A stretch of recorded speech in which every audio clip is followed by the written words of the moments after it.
મા બાપને દુભાવતા નહીં. ભગવાન કોણ ભાઈ? આપે ભગવાનને જોયા, આપે ઠાકોરજીને જોયા, આપે માતાજીને જોયા.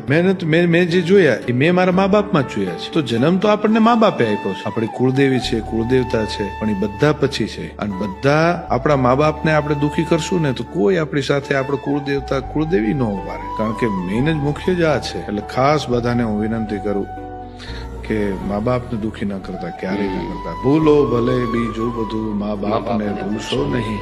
અગણિત છે ઉપકાર એના, એ વિસરશો નહીં. બહુ સાચી વાત છે, બહુ સાચી વાત છે. મને પણ એક ઇન્ટરવ્યુમાં કોઈ પૂછ્યું હતું કે તમારા મતે ભગવાન શું? તો આપણે ભગવાનને નથી જોયા, હું ભગવાનમાં બહુ માનું છું, પણ એમના જેટલા જ દયાળુ અને આપણું ધ્યાન રાખવાવાળા બીજા કોણ? આપણા માતા પિતા. એમને દુઃખી કરીને કોઈ કામ ન કરે. કોઈ કામમાં દુઃખી થતા હોય તે કામ મૂકી દેવાય, ભલે તમને ગમતું હોય. મેં ભાઈ ભગવાન પાસે કઈ માંગ્યું જ નથી ક્યારેય. અને જો એવું કહે છે ભગવાન પાસે માંગો એટલે ભગવાન આપે, તો મેં મારા ફાધર પાસે રાતે 2 વાગે ગાડી માંગી, એમણે આપી, તો એ જ ભગવાન ન થયો.